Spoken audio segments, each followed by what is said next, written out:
अम्मा। सारे मोहल्ले में लोग उन्हें अम्मा कहते थे। असली नाम क्या था यह तो किसी को मालूम नहीं था। बड़ा ही मधुर बोलती थी, सबसे प्यार मोहब्बत से बातें किया करती थी। पूरे मोहल्ले में बड़ी बूढ़ी होने के नाते भी सब लोग उनकी इज्जत किया करते थे और अम्मा भी किसी को प्यार लुटाने में कोई कसर नहीं छोड़ती थी।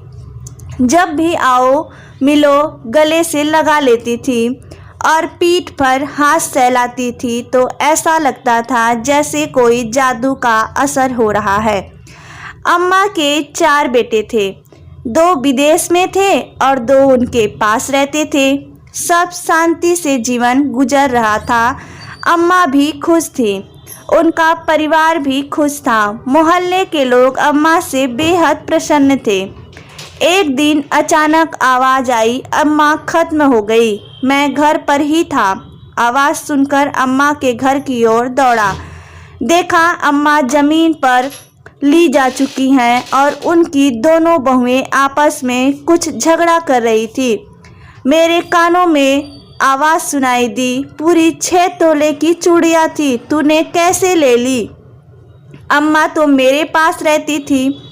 दूसरी तरफ से शायद छोटी बहू थी जिसका कड़वाहट से भरा हुआ उत्तर था, तुम्हारे पास रहती थी तो क्या हुआ? थी तो हमारी भी अम्मा, चूड़ियों पर तो हमारा भी हक बनता है। आखिर रहती तुम्हारे यहाँ भी थी मगर खाना तो हमारे यहाँ खाती थी। नतीजा यह निकला कि अम्मा बेचारी ज़मीन पर पड़ी हुई अपनी बेकदरी होते हुए देख रही थी। मरा हुआ आदमी क्या देखता है? आंखें मूंदी हुई थी, ना कुछ सुन सकती थी, ना बोल सकती थी, ना बच्चों को समझा सकती थी। अगर अम्मा जिंदा होती तो कहती, ऐसी चूड़ियों से जो घर में आग लगा दे, जंगल में फेंक आना ज़्यादा अच्छा। सुबह की मरी हुई अम्मा दोपहर के 2 बज गए। गर्मी का मौसम था, शरीर से दुर्गंध आने लगी। सारे मोहल्ले वाले इकट्ठा हो गए, कहने लगे, भाई अब इन्हें शमशान घाट ले जाने का इंतजाम तो करो। दोनों बेटे ठहरे जोरू के गुलाम। उसने एक शब्द अपनी पत्नियों को समझाने के लिए मुंह से नहीं निकल पा रहा था और दोनों बहुएं तो दोपहर में भी सूरज की तेज किरणों की तरह मानो आग बरसा रही थी। आखिर मोहल्लों वालों ने चंदा किया, नाई को बुलाया, अर्थी का सामान जुटाया। दोनों लड़के मुंह फुलाए बैठे रहे।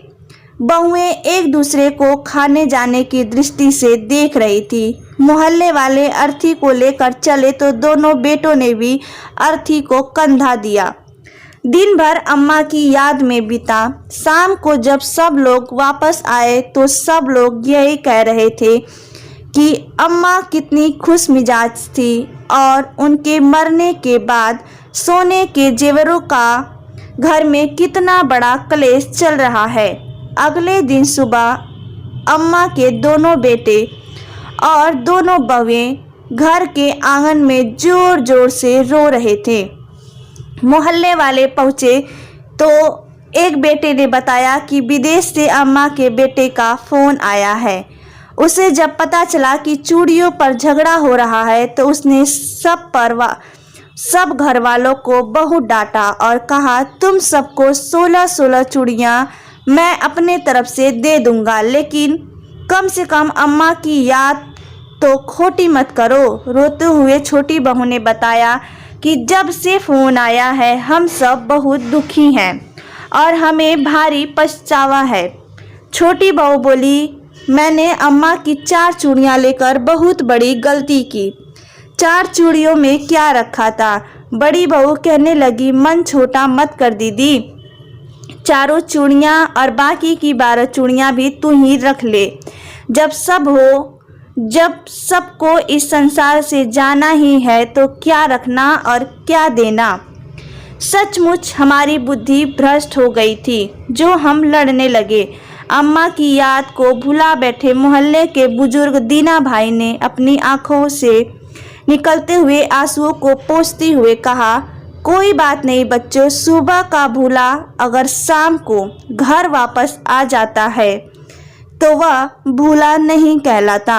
दोस्तों, यही तो संसार की माया है कि हम छोटी छोटी चीज़ों के लिए लड़ते हैं, झगड़ते हैं, जबकि सबको पता है कि यहाँ का एक टाइम पीरियड होता है, यहाँ से सबको एक न एक दिन चाहे जाना ही है। कहा गया है ना, 100 मुल्कों का मालिक था सिकंदर, जब गया दुनिया से खाली हाथ ही गया। तो दोस्तों, चाहे कोई अमीर हो गरीब हो, सबको इस दुनिया से जाना है, लेकिन लोग इस संसार के मोह में आकर ये भूल जाते हैं। आपको ये कहानी कैसी लगी हो, कृपया कमेंट के माध्यम से ज़रूर बताइएगा। अगर ये कहानी अच्छी लगी हो तो कृपया लाइक करें, चैनल पर नए हैं तो चैनल को सब्सक्राइब करना बिल्कुल भी ना भूलें। ये कहानी अपने और भी दोस्तों के साथ ज़रूर शेयर करें ताकि हमारी सोसाइटी में एक पॉजिटिव इन्वायरमेंट आ सके। ये कहानी देखने के लिए आपका धन्यवाद।